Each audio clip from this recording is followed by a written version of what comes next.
Hello and welcome everybody back to the Poker Central podcast. I'm joined by Matt Berkey, and there's nobody in this whole damn room who could interrupt me while I'm doing my intro. Brent Hanks is at home on the couch. He is sick, and I must say, I'm enjoying this moment. This moment of solitude and peace and quiet is very, very nice. I think I needed this really, really badly, and I have a sane person with me. His name is Matt Berkey. Matt, thanks for joining us. Anytime, man. Thanks for having me. Are you going to play the role of Brent Hanks on this podcast? I don't think I can. I lived with Brent long enough to know that those are big shoes to fill.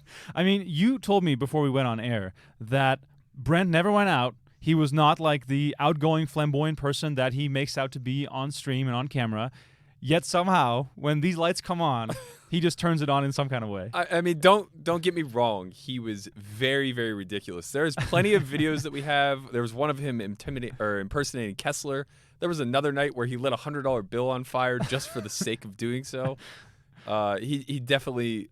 What you see here is very reflective of who he is deep down. We all feel bad for his wife, his children, and people like myself who have to deal with this every single week. Matt, let's dive into some stuff because you've been working on so many things, and the first thing that came to mind immediately when we knew we were gonna have you on the podcast is Poker Out Loud. Mm-hmm. We don't have to like run circles around it. We can get right into it. I love Poker Out Loud. I think it's tremendous. I think it's fascinating to watch sort of the dynamic of people knowing that their opponents are giving their thoughts as they are just sitting there listening to music. Sure. How did this come about? What was the idea behind it, and how did you get this off the ground?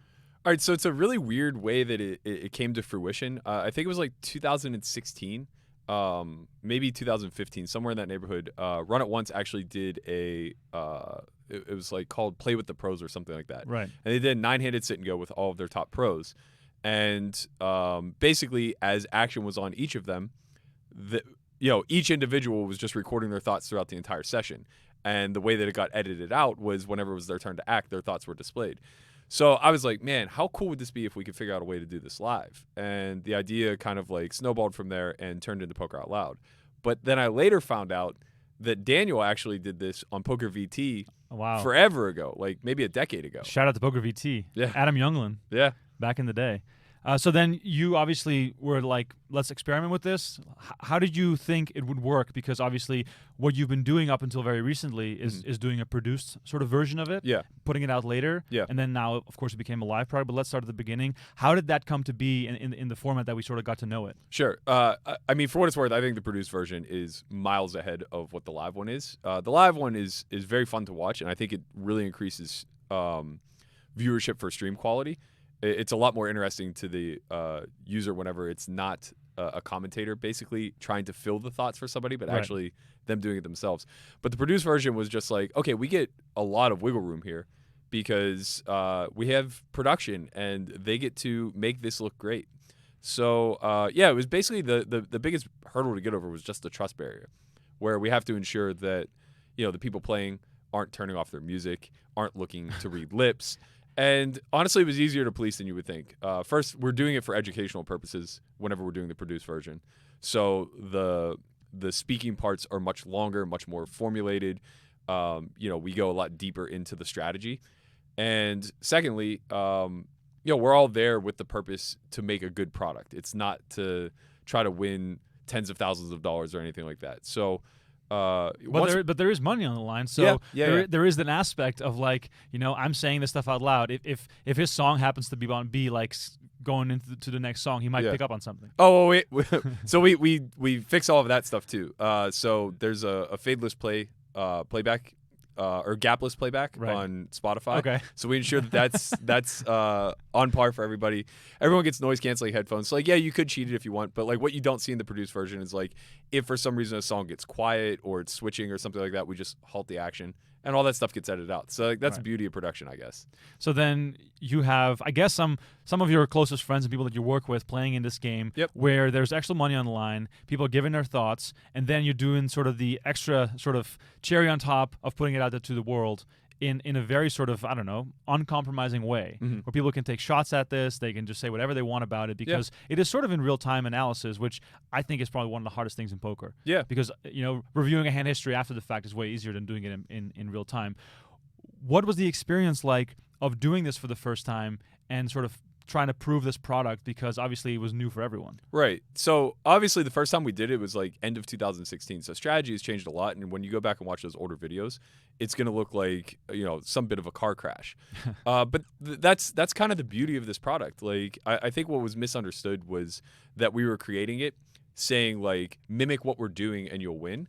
It was more so demonstrating like how flawed the human thought process is and how easy it is for us to rabbit hole and arrive at like incorrect conclusions and, great strategy, poor strategy. It's an observational game, especially in the live realm, which is exactly what this is targeted to. So it's our job as players to observe, take in that data, parse all that information down into something that wins, hopefully. And the first time that we did it, or the first iteration of it, I guess, it was great. We all played off the rails a little bit because you're on such a time constraint. So the way we do it is we film over 2 days. Each is an 8-hour session. And that only equates to about 80 to 100 hands. Wow. So you're playing really, really, really short sessions from a hand standpoint, but it's very taxing because it takes a long time to get through these hands. So you're not really passing on marginal spots. If you think that there's any edge to push, we do, and a lot of times that looks very awkward to people who are, I like to call them tacticians. Lots of floating. Yeah, well, floating is a natural part of Right. the strategy, right? Not just ours, but all strategies. It's like you can't be overfolding your equity. What's not a natural part of most, I guess like tightly constructed strategies these days is loose preflop play. But in the live realm, you really get away with a lot of that because of how much edge there is to gain from players who are weaker on later decisions, be it turn, river, whatever. So you see a lot of us really pushing that envelope. And you could call it justification or us justifying or rationalizing or whatever the case may be. That's what you're on the spot to do. Right. So the secondary product that came off of it was we created a podcast where we go back through and analyze some of the more critical hands called On Second Thought. And I think it's really necessary, especially from a teaching element, because again, like you can't expect these 6 humans to be playing strategically perfectly. And that's the whole point, is to demonstrate like how far off from the Sims, the actual real gameplay looks like. And then it's our job whenever we go back through to kind of be like, okay, I agree with his decision-making process here, or, he might have missed this, or he's overlooking something along these lines. Right. All right, we are joined by Matt Berkey for people who are just tuning in. We are live on YouTube. This is a podcast. We are also available as an audio feed, so please check that out as well if you just want to watch, like listen to this while you're walking the dog or something like that. If you have any questions for us on the show, please let us know in the YouTube comments or in the live chat, and we'll try to get to those at the end of the show. But thank you guys all so much for watching. Matt, the thing I find fascinating too is that these people also on a deeper level, which I think plays into how you would approach certain situations versus playing against a bunch of unknowns. Have you considered experimenting this format with people that you really don't have much history with? Yeah. Again, like the trust barrier is a problem, but the actual first live stream that we tried of this was very low stakes. I think we did like 1-3 no limit, right? And it was just 6 randoms. And it was good. It was fun to watch. It wasn't very educational. The thing is that the more random the player, the less comfortable they are with their thought process, or the less strategic they are in nature, the less there is to say. Mm-hmm. So all spots kind of become very trivial. And most of what you hear is just like, well, I have a pair, so I'm going to bet. That kind of stuff. Which is how most people think. So Right. It's actually also an accurate representation of what a lot of the poker play thoughts are like here in Vegas. Yeah. I think that like at the end of the day, a lot of the comments that we got whenever we first put out the free version for people to see was, hey, this is great, but these guys aren't playing in my 2-5 and 1-3 games. Why don't you get a lot more regular players in there? And it's like, well, we can, but I could just save you all the time of watching it. All they're going to do is speak their action. And that's logical because that's where the thought process ends for most people. They're just not strategic in nature. That's why live poker is so beatable. Right. I mean, I think it's really, really fascinating.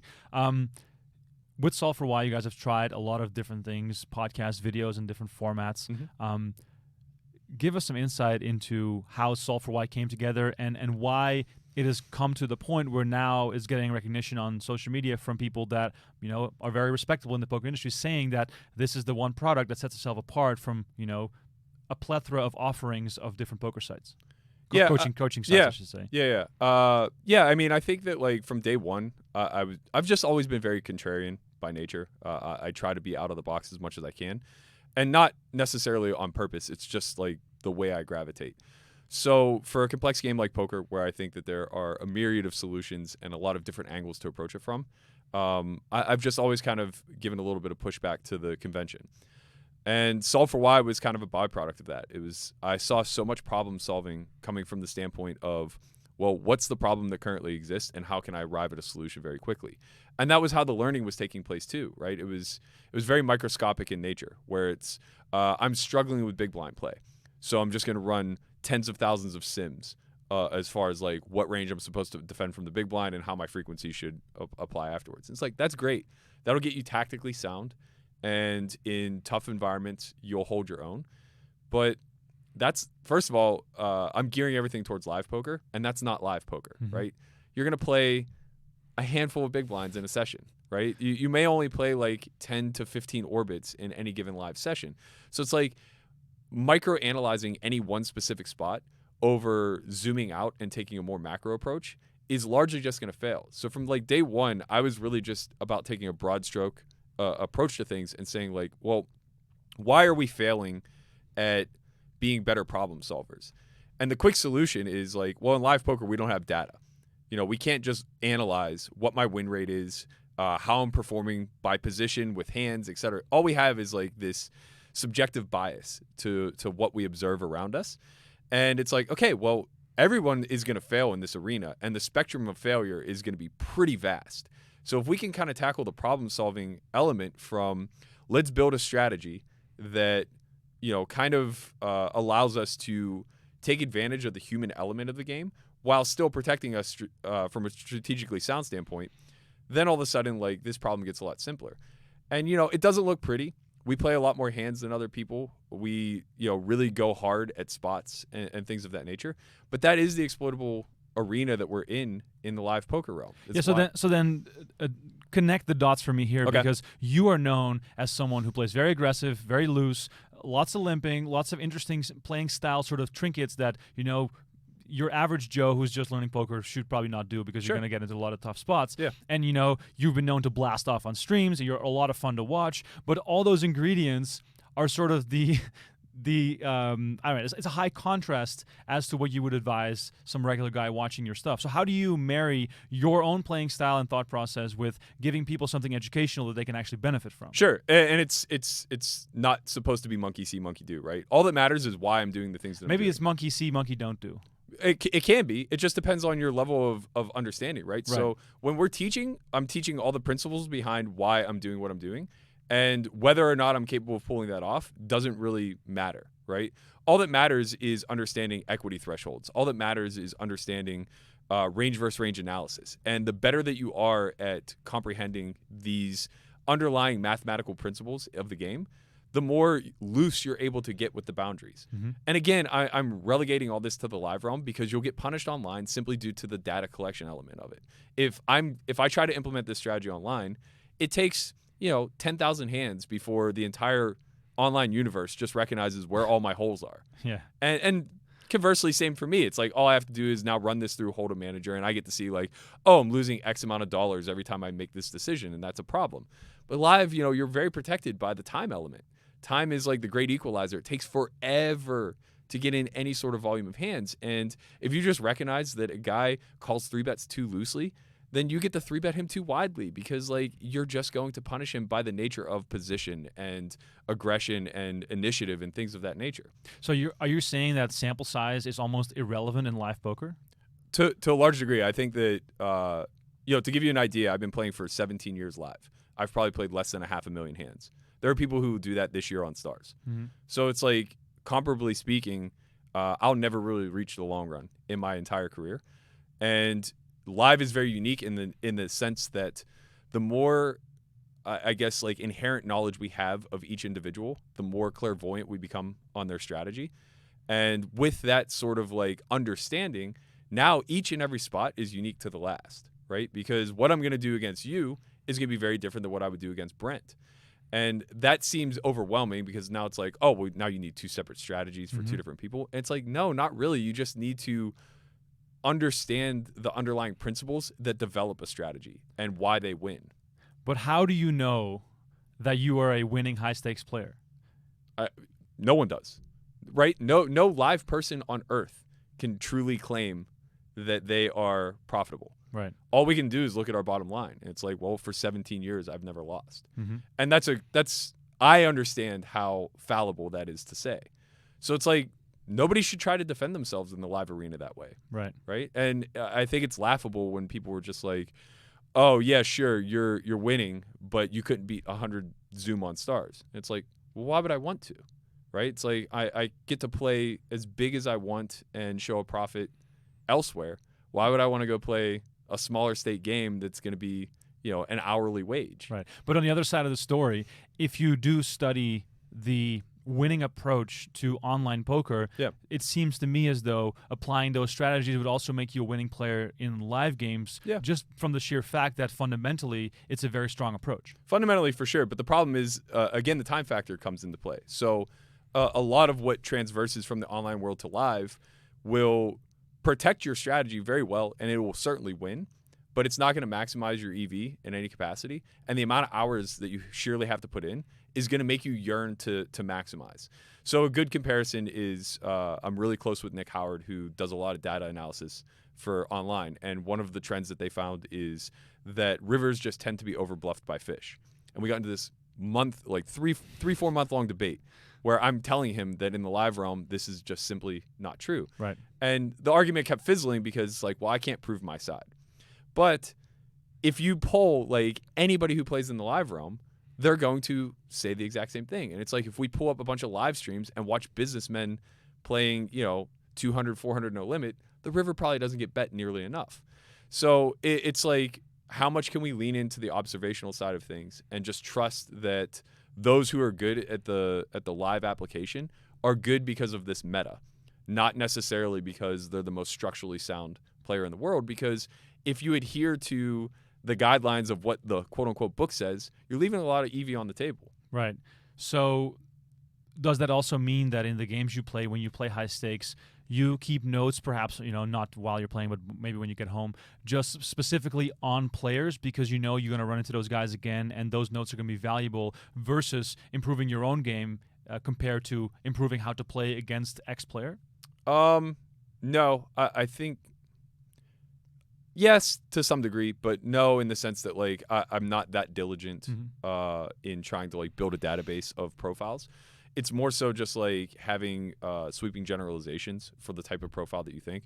Is this person risk averse? Is he a risk taker, or somewhere in between?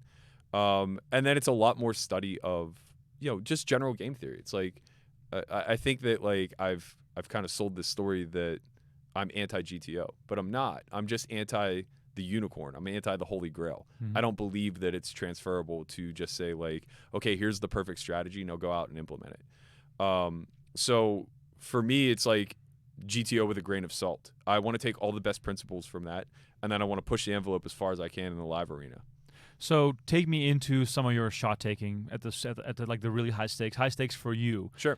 Do you feel comfortable playing your normal game at those stakes, and sort of how do you approach playing in a game where perhaps half the table is hyper aggressive and the dollar amount is extremely insignificant to them? Yeah, it's tough, but yeah, not a lot changes, right?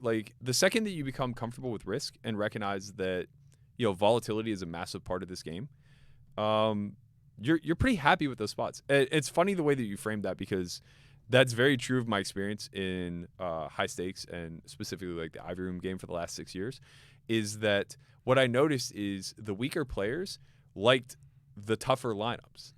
So the guys who are losing the most in this game preferred lineups that they were certainly losing slightly more on average than ones that were more volatile. So for instance, there's a businessman from San Francisco who was banned from the game for winning too much. What? He was generally I love this guy. Wait, what are the stakes? What kind of money are we talking about here? It was pretty regularly 3-6-12. Okay. I don't know how much he won over the course of a year, but he was definitely a big winner. But since then, he's been playing other games and stuff like that, and it neutralized. But he was winning through sheer and utter aggression. He was just making everyone uncomfortable. So obviously, I love this guy. Yeah, of course. Because it's just well, I don't have to be the facilitator when he's in the game, and I kind of get to play a little bit tighter, a little bit more risk averse, which is nice. And I know that sounds contradictory because it's like if a guy is like taking on a ton of risk, you should be meeting him with volatility. But I don't necessarily think that that's the case. I think you should just be meeting him with timely aggression yourself. Right. And that's the missing ingredient. The reason why a lot of the weaker players prefer kind of tougher lineups is because they're tight passive, right? And the tougher lineups tend to just be, some mere mix between like loose passive and tight passive themselves. Basically, it's small, right? So their losses, their swings are going to be small. They're going to win or lose a buy-in. Whereas when you introduce that volatility, and a guy like Rob Young, a guy like Ozzy Matt, when you have these Keating, yeah, like Ozzy Matt's another guy who like had a hard time getting seats. It's like, who's turning this guy away? Wow, this is madness. It's like this guy should have a golden throne, right? But like a VIP seat, like in right. Macau, where Yeah. you can always sit down. Yeah, it's just always Ozzy Matt's seat. But it's like, it's the volatility that he brings with him and the fact that he's a competent player. But who are these chickens that are telling people to scurry off because they're playing too aggressive? I mean, it's the guys that the game is meant for. And it's not everyone, obviously, right. but there are just like a handful of guys who would prefer to play a nice leisurely game where they're only going to risk 100 big blinds at any given time. Right. And, especially like there was a period where that game got kicked up pretty big, like 2016-17, like it was getting up there. There were days where I'd come into a 200-400 game where we're playing 1K, 2K before the session's over. That's insane. Yeah. How do you handle that? Because I know you're not risk averse in the sense that you're gonna move down in stakes just because it's more comfortable. How do you handle that when give me a percentage, like a big chunk of your net worth's on the line? Yeah, I mean the thing was I was really relatively protected. So though I had a big chunk up, I had a backing crew. And it was one of those things where it's like, if I'm getting like 10x leverage on even putting up 80% of my net worth, it's not really all that at risk. Okay. Our risk of ruin isn't incredibly high. So I just, out of sight, out of mind kind of thing. It's like sticking it in Bitcoin, close your eyes, and hope you wake up a year later a little bit richer.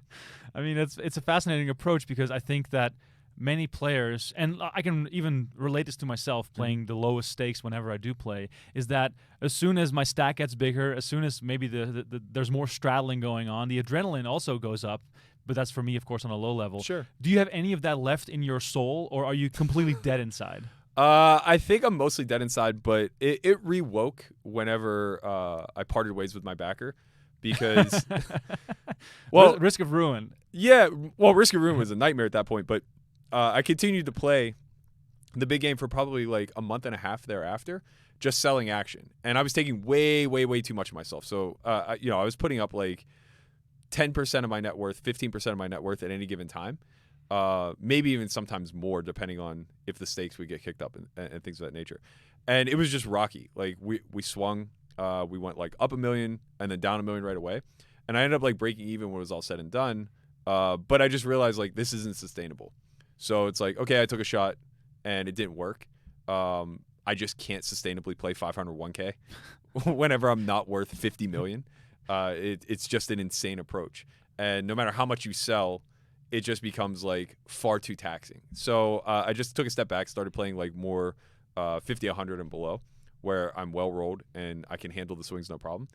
And yeah, it's just like there was definitely some adrenaline there. Honestly, the last time I really felt the adrenaline was when I took all of myself playing short deck like a year and a half ago, whenever short deck was like a new thing, because it was a new game to me.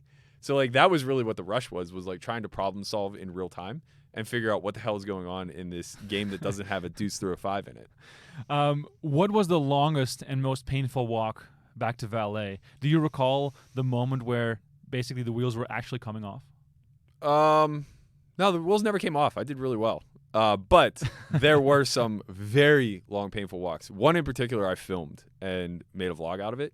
It was actually right before you guys rebooted Poker After Dark. Right. Carrie wanted to do a test in Ivey's room. This story's hilarious. So we wanted to do a test, and initially it was going to be kind of like the escalator that you guys ran a couple of times. Mm-hmm. So we came in. It was 6 or 7 of us, I think. It was just the standard lineup, like Robo, JRB, Bob Bright, myself, Carrie, Ozzy, Matt, and then I think one other person. I mean, off the top of my head. That's a lineup. It was fun. That is a great lineup. It was fun. So I think we started playing 200, 400, and the plan was everybody got two 50K bullets or 200K bullets. I think it was 200K bullets. And we were just going to play until the blinds were 501K. So I think they went up twice. I think they went to 3.6 and then 5.10. And whatever you had at the end of 5.10, you got to keep. So I think we were supposed to play for, I think it was 2 hours per level. Like a timed cash game. Yeah. So I think it was 2 hours per level, 6 hour session. Well, within the first 45 minutes, Matt's butt broke. And it got awkward because, like, we were trying to test this thing, and he's steaming. And he's just like, are you honestly going to have me leave here, $200,000 steamed out of my mind, or are you going to let me buy back in? Oh, my God. And so we were just like, all right, well, we'll let Matt buy in a third time, but, like, that's it. And he just, like, dusted it real quickly. Of course. And then suddenly we're just playing 1K, 2K. Like, the whole escalator's off. We're just like, we'll test it some other time. And how much did you sell for that game? So I was still backed at the time. Okay, so this was like almost 2 years ago. okay. So at the time I was still backed, and I was like right around even, I think, on my stake. I might have been like 50K in makeup, nothing for all things considered for the stakes. And I think when it was all said and done, I had 600K on the table from my backing deal, which was like a few million. And I was up 1.1 million. And when it was all said and done, I left felted. Oh, my God. The game was so huge. Holy and shit. Matt was just like, just rocketing it in. So I think like when it was all said and done, him and Carrie were buried and both ended up like getting close to even. And I went from like massive winner to huge loser. It was the longest walk to valet I've ever had in my life. Oh, my God. I feel sick to my stomach just hearing the story. That's just absolutely ridiculous. Oh, my God. All right, let's move into some lighter topics. This is the kind of stuff that we as poker fans live for, to hear stories like this. But also to pivot into the poker coaching once more. Mm-hmm. The state of that industry, I'm really curious about. Yep. You guys are doing a great job. How do you feel? Or where do you feel like this industry is at right now? Because obviously, by coaching and educating the players, you're making the craft harder. In the long run. So how do you feel about that? I actually don't know if that's true. Because so I see it a little bit less of I see the whole market a little bit less of coaching and a lot more of just a bunch of information. Right. And essentially the way I like to compare it is people said that when the internet or if we only had information at our fingertips, everybody would get a lot smarter and wiser. And I would make a pretty strong argument that over the last 25 years, that's not true. Right. Since the invention of the internet. We all have Google. So I do think that it's one of those things where it may create a slightly higher barrier of entry, but it also creates a lot more sustainability because now people actually have a pathway to profiting or at least to sustaining to the degree where in the past, man, the first 10 years of this career, everybody was flying by the seat of their pants. And we really did see those horror stories of guys who would make 7 figures and then, not recognize how much luck and volatility was involved and then just run it to zero and then find themselves 7, 8 figures in debt. Like these extreme scenarios, right? Like there are a couple guys that come to mind that used to be the faces on old high stakes poker. They're just like, probably living in poverty right now because of how much debt they've acquired. I think that a lot of this industry is shifting away from that now. We're losing the dark complex that we had for decades. And I think... But isn't that also that mystique and the sort of dark/griminess of it? Is it also part of the allure of poker?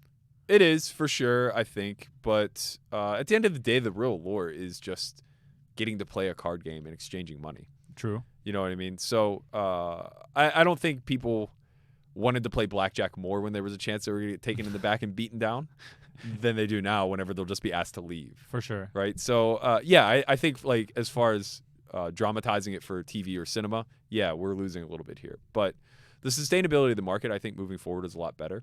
But I do think that we're at kind of like an apex in the training industry where it's just like four corners pulling against each other. And there's this hard divide between guys who came up in the online arena and are just data analysts who are technicians and really understand this game very deeply at a mathematical core that are extremely talented players and are making a lot of money, but also probably see a lot of the end in sight. Something needs to give on the online side because if we keep increasing computing power and increasing our ability to scrape data, we are going to arrive at some sort of practical solve, and not in the sense that a human can implement it, but more so like what we're seeing on the online arena now, where there's real-time analysis being utilized, bots are being utilized. Not only does this make this not safe for, weaker players, but it makes it unsustainable now for the entire player pool moving forward, and it's very problematic. Then you have this whole other side, the leisure side, if you will, of the live venue, and it's flourishing. Tournament poker is bigger than it's been maybe since the early boom. And we're seeing a lot of influx of high stakes cash as well. Granted, it's going a lot more private, but really I would say that just parallels to what was happening on TV before. Like those TV games are just kind of now being fit behind glass doors somewhere, whatever the case may be. So I think we're at a point now where like there's a lot of room for influencers, and those influencers have access to provide knowledge or training in some capacity. It's very similar to what you see in the fitness industry. Everybody's a guru. Everybody knows what they're doing. Everybody will tell you what diet to follow, what weights to lift, what exercise to do, etc. Right? And the thing is like neither in fitness nor poker is this stuff intuitive. It takes a lot of hard work. So I think that there's going to be a lot of misinformation. I think there's going to be a lot of not necessarily bad actors, but like selfish actors. And from my perspective, I think the focus needs to be just I'm all about collaborating. Like I'm all in on the idea of collaborating, getting as many good actors as you can to corner a big subset of the market and just say like we're going to shape how this thing moves forward. Yeah, no, I think that's a great idea. And honestly, what I find fascinating is for the consumer and for the audience to decide what and who they latch onto, because obviously you're going to follow people for what they believe in and what they do, as opposed to brands and companies for the most part. So if you believe in the people, then that's going to be something that you can really feel associated with. Yeah.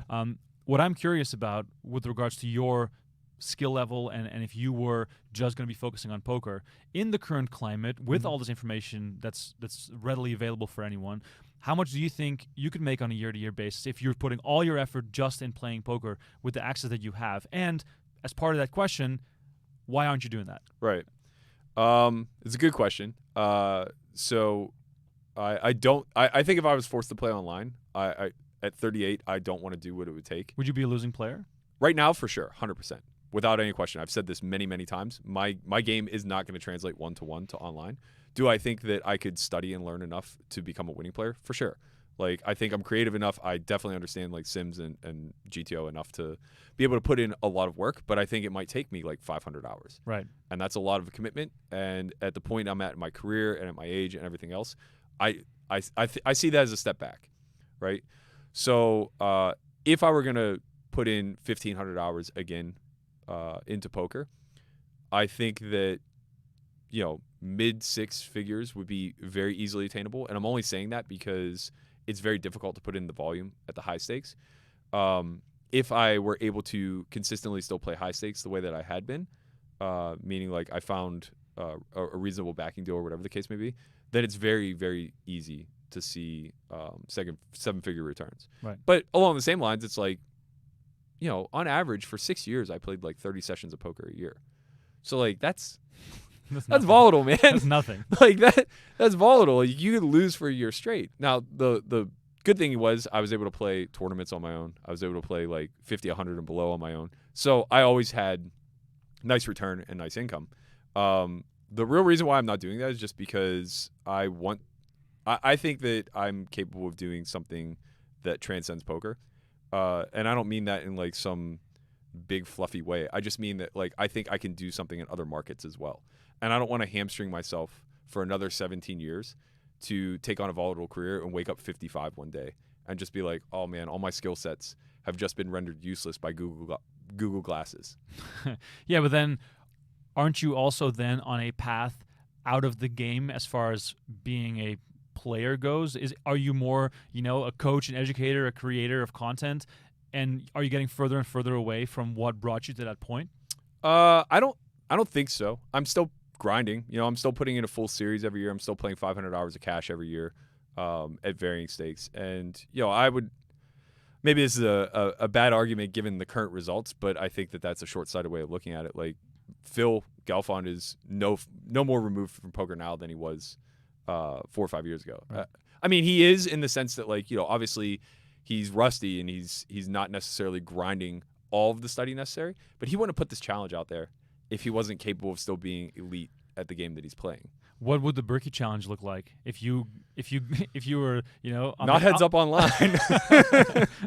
But let's play hypotheticals here. Yeah. He of course plays heads up ELO. He's stuck an ungodly amount Yeah. right off the bat. But if you were doing the Matt Berkey challenge to raise awareness for Solve for Why, to like get your own profile out there, Sure. what would the path be there? I would want to do something like getting a six or 7-handed lineup and just like playing for, I don't know, 100 days straight. Right. Like something along those lines. That to me would be like a fun venture in volume and That's a documentary grind. right there too. Sure.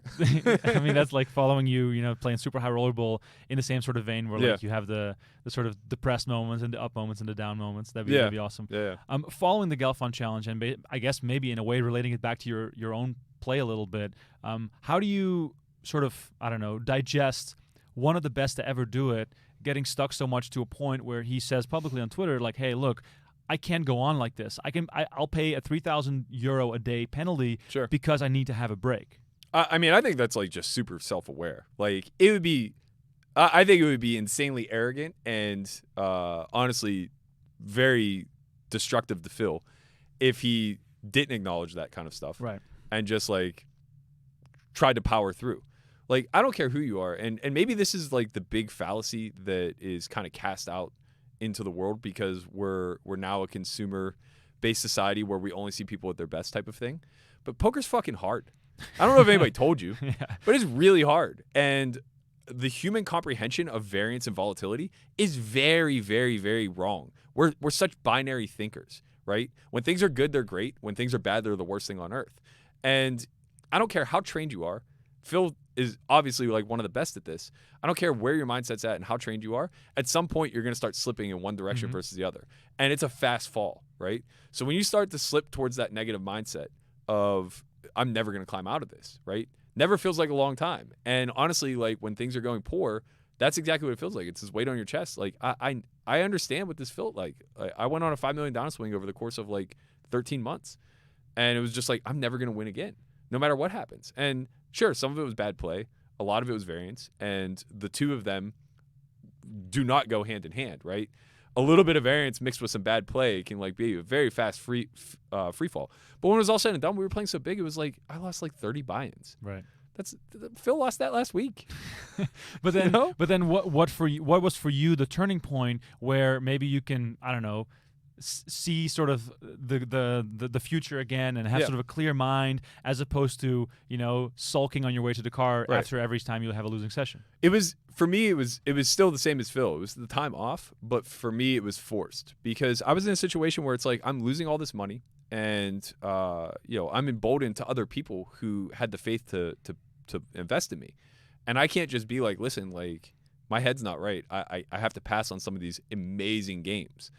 So it was this kind of like ritual every day. I'm just trying to get my head right, waiting for the next invite. It's like, okay, if I go 4 days in between an invite, then I'm going to make sure my life is super intact. I'm going to go to the gym every day. I'm going to meditate. I'm going to do all this stuff. And then you just show up and you get beat down again.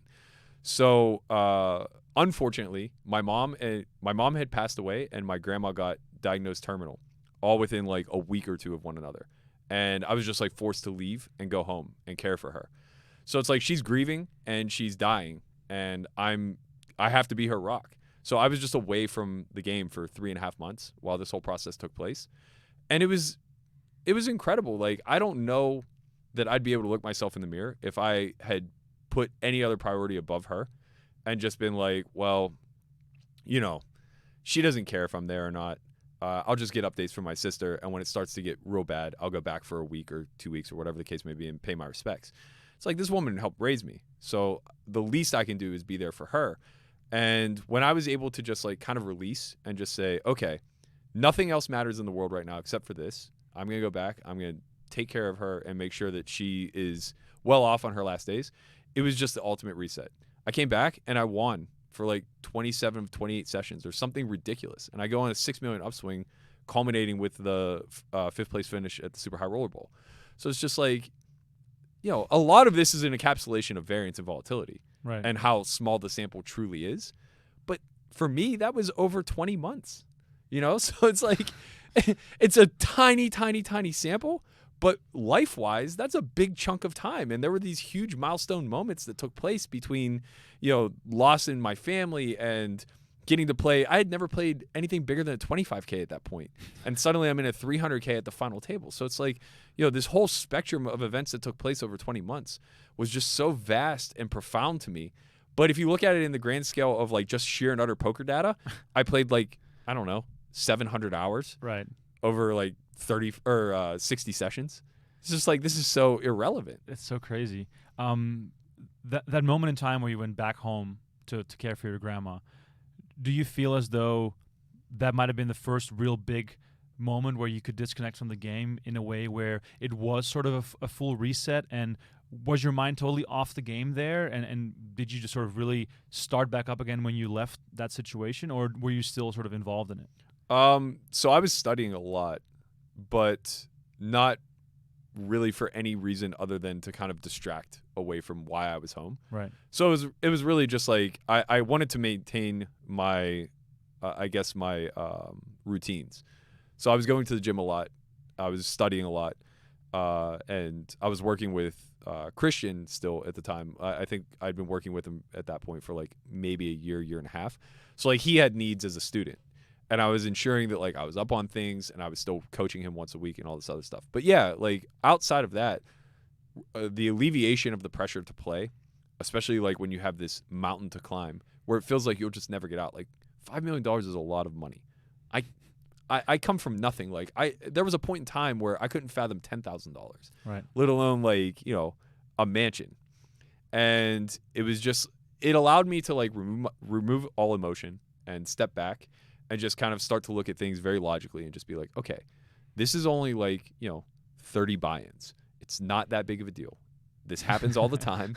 It is a very big deal in a monetary sense, but like statistically, not that big of a deal. We can recoup this. All you have to do is develop a plan and, get a little more sound in your strategy and things of that nature. And it worked. How much of what you've accomplished is talent versus pure dedication and discipline?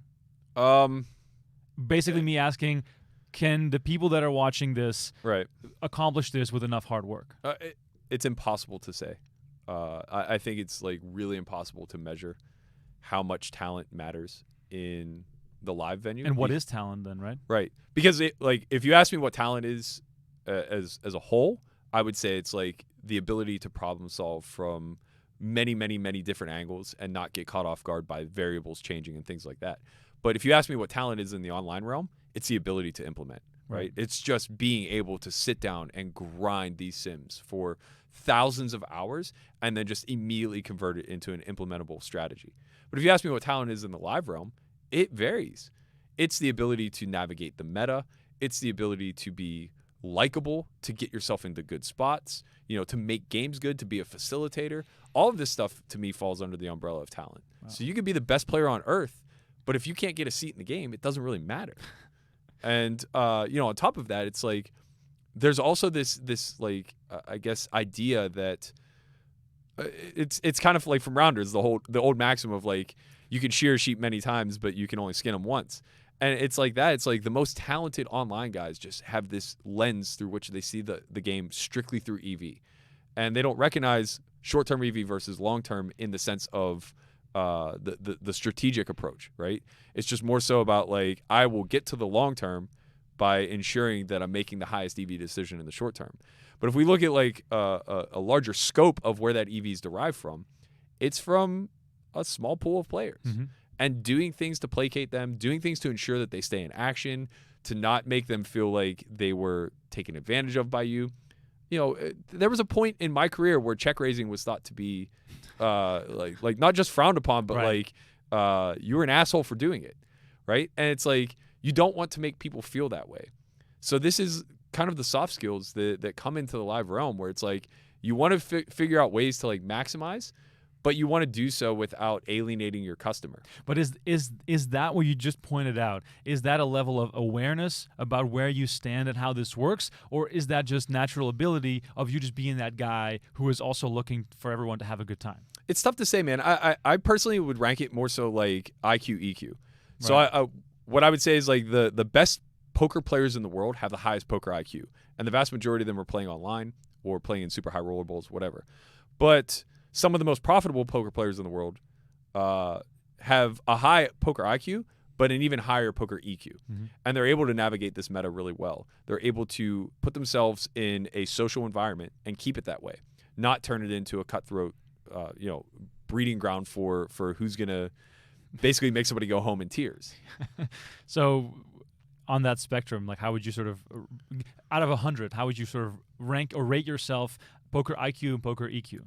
Oh, man. I can't even imagine. I think my poker EQ is higher than my poker IQ. Okay. Let's put it that way. Right. Which seems to be more important these days, especially if you're playing live.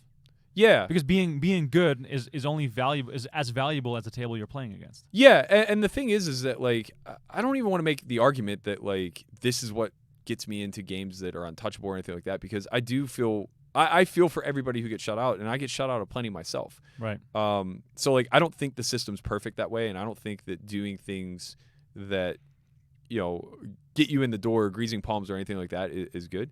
What I'm more speaking to is just like whatever game you play in, be it private or public or whatever the case may be, all games need a facilitator. Right. So all games need somebody that they can be built around, quote unquote, right? And we've turned into this cannibalistic market where we just try to pluck fish and build the game around them. And that's very unfortunate because A, they're in short supply, but B, the majority of your win rate's actually coming from the bad regs. And unfortunately, the bad regs need this person in the game to play. Or you can convince the bad regs that they're better than you. And, there are a handful of guys who throughout their careers have done a great job of, in my opinion anyway, of keeping this mindset at the forefront, and they're great live players for it. There's another podcast, DJAF. I'm not sure if you're familiar. He has like an infinitely long thread on 2+2. I've known the guy since I moved to Vegas, and he's just the absolute best at this. Really? Just finding ways to play a little bit looser, a little bit drunker, a little bit nicer, a little bit more talkative, whatever. Always created a great gambling environment. And he and Garrett are good friends. So, like, by no shock, Garrett Adelstein, one of the best, right? So good at live poker, and not because he's a technician. He's very good at making people want him in the game. And that just gets you in really great spots, whether it's private or public. All right, we're going to hit on some short topics here on the podcast, but please don't forget to watch Dead Money on Poker Go. That's the story that Matt was referring to, where he played Super High Roll Bowl and made the final table. Spoiler alert, but that's something you really have to go check out. So just search for Dead Money on Poker Go and go check that out after this podcast. We got some loose cannon stuff here to end out the podcast, and of course also your plans, your future stuff that you're going to be working on. This guy named Hanks in the chat has been just badgering us with bullshit, badgering us. I believe he's wearing a Christmas hat in his photo, so that sort of goes to show what kind of a loose cannon this guy is. But first, I'm going to take a question from Twitter. This is Peter Smith asking, how many hours a week does Berkey average playing poker over the calendar year? What percentage of the time is spent at mid to high stakes versus nosebleeds? So I'm not playing nosebleeds currently. Can't afford it. I'm probably playing somewhere in the neighborhood of, I would say, cash-wise, about 500 hours a year, and it's between 2550 and 1025 and 50 100, maybe as big as 100 200. And then I'm playing a full slate during the summer. So I probably full slate meaning cash games or tournaments? Tournaments. So you are still I'll never not put in a full slate in the summer. Like I would put my last dollar into the World Series for sure. Is that just because it's a great money-making opportunity, but is that also because Brent Hanks has a bracelet and you don't? That's certainly part of it. I'll never win a bracelet, I don't think. No, but it's just a fantastic festival. Right. There's just nothing else like it. And I'll play a bunch of other 10Ks. I'm going to LAPC next week. I'll probably go to the Bahamas in November. Probably go to Barcelona in August or April. Wow. Whenever PCA, whatever it's called now. Yeah, the PSPC. Yeah, I'll probably travel for all that stuff. So I'm probably putting in like, somewhere around 1,000 hours of poker a year. Wow, that's a lot more than you make it seem to be when Yeah. when we follow you, because all your social media is just about solve for why. Right. It's never about you only tweet your stack when you're actually playing nosebleeds. Yeah, I mean, it's just, I don't know. To me, like, I never liked doing it to begin with, but at least I understood the element of how cool it was Right. to be playing like in Ivey's room. Me sitting down at a 25-50 game with 10K in front, just like whatever, just doesn't seem all that interesting to me. But for a 1-3 player, that is about as far away as Ivy room. Yeah, that's fair. I guess that's fair, and I could do a better job of it. Wait, do you have an Ivy story? You're saying Ivy room. You played in there, but do you have an Ivy story? Phil Ivey? I've only ever played with Ivey one time, and it was in the Ante-only tournament at WSOP. Okay. It was hilariously so typical Ivey. He sits down, late regging, obviously, and we're on, like, I don't know, the 5th ante level. And the way this tournament worked is the blinds stayed the same the entire time. It's just 100, 200 the whole tournament, but the antes increase. So we're on, like, I don't know, the 5th or 6th ante. I think we're anteing like 1,000 at this point or whatever. He sits down with a fresh stack and he goes, "What the hell is this?" And they're just like, "Oh, it's an ante-only tournament." And he goes, folds to him, and he just chooses the correct open size immediately. Wow. And it's like, who is this guy? Honestly, like, this is so absurd. I mean, god damn it, Ivy's just like, when we're talking about talent, like Yeah. IQ, EQ. Yeah. He's probably maxed out at both. Yeah, naturally speaking. Naturally anyway. speaking. Like, he might not be the most studied, Right. but for sure he has like some of the highest ceilings because Right. he's just so adaptive in nature. Where it's just like, oh, new game, cool, I'll figure it out. Mercier's like that too. Right. Just really great at games and just like comprehending like where, without even doing the hard work, like where the EVs derive from. That's just, I love that. I love nothing more than the high talent stories of people picking up stuff. Like, the Stu Unger stories of him playing gin rummy and calling out someone's hand. Yeah. That sort of thing. Like, Yeah. I just think it's Yeah. fascinating. All right, Hanks asks, and we're just gonna fucking use one of his questions. Is Barry Bonds the Mike Postle of baseball? Listen, that is an egregious statement. He should be in the Hall. This is absurd. It's not like he was the only human being juicing during that era, right? It's like ridiculous. This guy's probably one of the most talented baseball players we've ever seen. And yeah, those talents came to fruition because he was on it. But like, read Canseco's book. So was 80% of the MLB at that time. I mean, I'm wearing a baseball jersey in case anyone has noticed, because Berkey's on the podcast. He's a huge baseball both fan and former pitcher, and just all around. You should have made it into the league somehow when Man, you were I younger. wish I would have. I'm so not talented in that arena. But you were aspiring to that at some point. Yeah. That's why I brought out the Blue Jays jersey. This is actually a Vladdy Guerrero Jr. jersey, mind you. He's a stud. He's a big boy. He's one of my He favorites. is a stud. He is definitely a stud. So word association, Okay. one of Brent's favorites. I'm gonna say a name. It's 5 people. You have to name the poker player that this reminds you of. Okay. This person. All right, we're gonna start with The Rock. The Rock? I mean, no one, but Jason Kuhn's the closest adjacent. Fair. But like, The Rock is 6 times bigger than him. Hey, I mean, they both have It's a lot of just very unfortunate that Jason gets archetyped into Right. the only shredded guy in the entire industry. Well, you can also twist it in a way where The Rock is also one of the smartest, most clever people out there. Yeah. With regards to his brand. That's true. And he's high skilled. He's also like, yeah, I guess if you look at that path, there it would be interesting. But he's probably one of the most charismatic people that He we've might seen. he might run for president one day and just win. Yeah, I can see that. Joe Rogan. Joe Rogan. I to a large degree, I think Ingram. Right. Yeah. I think it's hard to say that though because he's still very much pigeonholed into only poker stuff. Right. Where Rogan has explored outside that realm, but I could see him moving in that direction. All right. Shakira. Shakira? Oh, mind you, In poker? these are Brent's suggestions. Let the record show that. Shocking.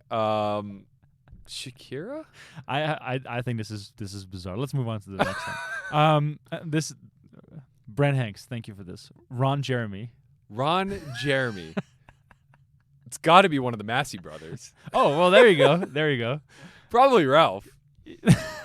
I think he would actually appreciate the reference. Yeah, I agree. And then last but not least, Barry Bonds. Barry Bonds of poker. I mean, I don't know. Oh, what's the equivalent of poker juicing? Yeah, I don't know. Is it like Adderall? How much Adderall do you take when you play? I've literally never taken. Do people take that all the time? Yeah. Is there a lot of drugs think in so. high stakes poker? Yeah. Recreational, I think. But not like performance enhancing? No, it's the exact opposite. Once you cross a certain threshold in stakes, you just end up in like what seems to be a music video. Oh, really? It's just like a lot of the characters who are there literally are there for the love of gambling, Right. not because they perceive themselves to have such edge. And that's why those games are so protected. It's funny. I was watching a YouTube video about Aaron Paul showing some YouTube channel around in his house. Yeah. And he had an actual full-on poker room in his house. Like people love like celebrities and stuff, like Kevin Hart, Aaron Paul. Yeah. They just love poker. They just love the game. Well, Aaron Paul's like pretty big into poker, right? Like Yeah. I think he was at the World Series a couple years ago. Yeah, he played the main event too. Yeah. So yeah, but what if Mike Trout juiced though? Would Mike Trout break Bonds' home run record? Who says he's not juicing? I don't know. I'm just And honestly, I don't know. I don't know that it can be broken. right. But Well, I say that now, but like is 10 it- years from now, it's probably going to be shattered by like 30 people. so I don't know. Is it are the records valid from that era? Yeah, for sure. But just so look, okay. That's hard to do. I am a huge fan of pro cycling, right? Okay. Yeah. And the era where Lance Armstrong was winning, allegedly everyone was juicing to an equal level. Armstrong was just like better at it, so he won. But obviously, looking back on it now, just because everyone was doing it, are we therefore just sort of allowing the memory to live on? Yeah. Pro football has never been policed. Yeah. And baseball hadn't been policed until like after the Bonds era. Right. It's just like, here's the thing, man. This is what we don't like to admit because we're all nostalgic in nature. Every generation is going to produce better athletes than the previous, no Right. matter what. Yeah. It's just evolution in a certain sense. And, what I look at that time as is a reflection of what can happen when science and optimization kind of meet a high-level athlete. And it's wildly impressive. Like, they were doing ungodly things in the early 2000s. So who has more merit to be in the Hall of Fame, Barry Bonds or Pete Rose? I mean, I think that they both for sure belong. Pete Rose probably has a better case just because, like, it's so ridiculous what they kept them out over Right. to begin with. But, like, I'd say the same thing about Bonds. Like, the only thing that I can say about the Bonds thing that makes sense is at least they're keeping everyone out. Yeah. Which has to change at some point. Like, you just can't go on without Roger Clemens and Barry Bonds in the Hall of Fame. But wait, isn't A-Rod getting in?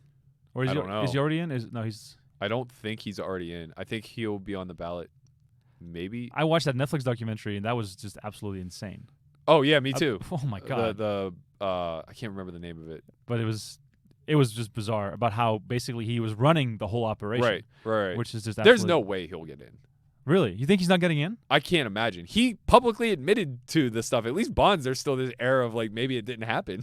Wow. I mean, we're off the deep end here on the podcast. If you guys have any more questions, please let us know. We have a few topics left here before we tie up the show, but please don't forget to give us a thumbs up on this video and subscribe to the channel. It helps us a lot. And if you are an audio listener to our feed, please leave us those reviews on iTunes. 5 stars if you can spare the stars. We really appreciate it. And thank you guys all so much for watching. We have a lot of people watching. We don't have a lot of questions because Brent Hanks is clogging up the chat. Thanks, Brent.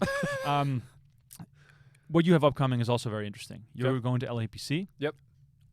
Probably one of the biggest series outside the World Series of Poker. 68 events, 10K main event, 3 events that qualify for the High Roller of the Year series. I believe you're just going out there for the main event. Yep. Is that just part of your regular routine to play LAPC, or is it just a good opportunity? I think I've played it every year since I was able to afford it. So I think my first year was 2011 was my very first year, and I got 14th, so I was hooked. That was it. I was just always going to come back. It's one of the best events of the year. I think they're guaranteeing $1 million the first this year, which is nice. They don't need to do that in order to get the numbers, but LA is very special. I've had good success in the event. It's one of the WPTs that I think is a can't miss, along with 5 Diamond and a couple others throughout the course of the year. Right. All right, we're getting some questions on YouTube. I'll get to those in just a second. Speaking about LAPC, it's a freeze out, Yep. which is kind of rare these days in big main events. Is that an extra pull to go play an event like that? Or would you prefer to stick 7 bullets in there? Yeah, I'm relatively indifferent. I always have a sour taste in my mouth with 5 Diamond because I'm just firing. Right. Like I think on average I'm in for 50K, which is so brutal. But with the day 2 late reg especially, where the tournament is so slow, I know they changed it over the last couple of years, but in years past, it was like you would come into day 2. I remember bagging day 1. I think this was 4 years ago. I bagged day 1. with 3 times starting stack. Came into day 2 and ended up rebuying 3 times. Wow. It's That's just- ridiculous. It was so annoying, but like, you know, Isn't what that the can you ultimate do? argument for freeze outs? It depends on like how much purity you care about the Right. sport. You know, it's like people want to rock and fire and gamble it up. Like, I'm not going to stop them. Like, let them. And if they bust me, then, you know, this is why I need to be rolled for the event. That's a good point. LAPC main event kicking off Saturday, February 29th. We'll have that on Poker Go, actually, the final table, which is going to be interesting. We got 3 days of final table action from the World Poker Tour, the Gardens event, the Borgata event, and then the LAPC on March 31st, April 1st, and April 2nd from the HyperX Esports Arena in Las Vegas. Oh, man, if I final table, it's going to be a problem. It's going to be a party. That's day 2 of my academy. Oh, my God. Well, Rye is asking in the chat, are there still Solve for Why seats available for the upcoming academy? We have 2 left for the April 1st academy, and then we're doing a 5-day MTT academy right before the World Series, so May 18th. Okay. I think we're half sold out for that. Right. And for people who are unaware, what does that entail? So the Cash Academy is 3 days.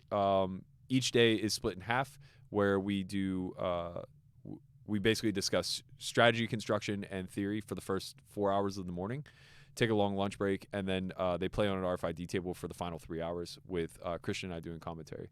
And then lunch break meaning boiled eggs? That's all you get, right? No, it's full catered. Okay. I'm a little worried. I wouldn't subject them to my diet. But yeah, then the MTT one is 5 days, and we actually go through the phases of the tournament. So we break it down each day as a phase, and we go through like variable stack sizes, positions, things of that nature. So is that just at your house? Like, how do you do that? No, we have a studio that we run everything out of. It's actually I'm trying to think how to phrase this. I'll just say it. It's actually a former porn studio. Oh, sweet. So for whatever reason, was it thoroughly cleaned before you guys moved in? Yeah. Okay, good. So it's in a residential, but they're these like loft style residentials that are just super wide open, and honestly, they're a dream for filming. So when we found it, we were like, "Well, this place is perfect. Let's set up shop here." And then, sure enough, we find out like a couple weeks later that the former residents were filming for like Naughty America. That's amazing. And like a week and a half ago, I was there just doing like some administrative work, and I get a knock on the door, and I open it, and it's this guy, and I'm like, "Hi." He's like, "Hey, I'm Jeff. I'm here for the shoot." I'm like, "What? Are we doing a podcast? I don't understand. What shoot?" And he's like, Naughty America. I'm like, "Oh, no, you probably want the door or the house next door." Oh my God, that's hilarious. I have a really funny small side story. A guy, I worked for a guy a couple years ago, and they rented a big house. Mm-hmm. And then one day, one of my colleagues came pick me up, and he's a videographer in Vegas. Yeah. He goes, "Oh, you're staying at this house?" So one of his friends had shot in the porno in that house, Sure. like a couple of months before. Yeah, it's really popular in Vegas. Who knew? Oh, wow, very, very strange. Then Joey asks, who do you think is the current best poker player? And you can interpret that in whatever way you want. Impossible to say. Right. But I mean, yeah, it's honestly it's tough. I would say that look to the high state crusher online, guys like Linus, they're killing it. Look to the high roller circuit and cherry pick any of your top 10, and you're gonna find like 2 very different skill sets, but very, very elite minds. And then yeah, like in the live arena, you're just never gonna know. You're never gonna know who's out there really killing it. Like there are guys playing games in Macau where my average swing is their blinds. Right. So it's impossible to say, like, you know, what kind of talent just lies underneath the surface. Very politically correct answer. Very boring answer, too. Thank you for that. I mean, it's a game that isn't very easily measured, you know? Right. It's not as clear-cut as baseball where you can just look at a guy like Bonds and say, find me someone who rivals those stats. Wow. Shout out to Barry Bonds. Right? Do you have a Bonds jersey? I have many. Do you bring it out for final tables? No, Can you please do that? Maybe I should. I have a throwback from a Pirates away jersey that's real nice. Okay, I please. might just have to. The next final table, promise me you're bringing out the Bonds jersey. Okay, all right. Pack it for LAPC. Actually, the final table won't be until you come back here, so you won't even need it for that. All right, when I show up in Poker Go in a Bonds jersey, you have to explain Yes. to everybody why I'm not dressed well. Exactly. I'll say Matt Berkey is juiced for tonight's game. That's going to be my go-to line. Sure. One final thing. You were doing a meetup game in Austin. Yep. I've been hearing a lot of things about Texas and poker and a lot of good stuff happening there. But meetup games to me was like the thing of the vlogger. Andrew Neem, Brad Owen. Yeah. Are you guys getting into the vlogging business? And what's the idea behind doing this meetup game? Well, the irony is we had a vlog for 15 months. Right. So from 2016 started 2017 all the way until the World Series of 2018. We did a vlog. I loved it and I miss it. I wish I could do more of it, but it's just difficult because like I'm not playing a ton. Right. So my life is a whole lot less interesting. And Christian is just like constantly back and forth between here and Jersey. So like to put that onus fully on him would be too much.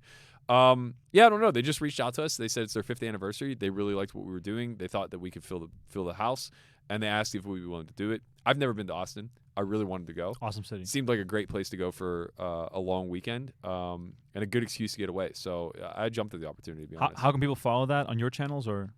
I think that it's going to be live streamed on Texas Card House Austin, whatever their channel is. I'm not really sure what it is.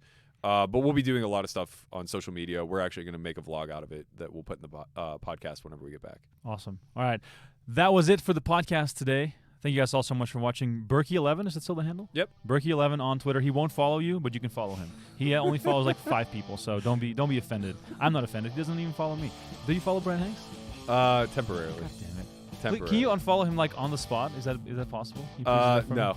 I'm very loyal to my original group that I came out here with in 2008. Wow. Brent Hanks somehow still making the cut.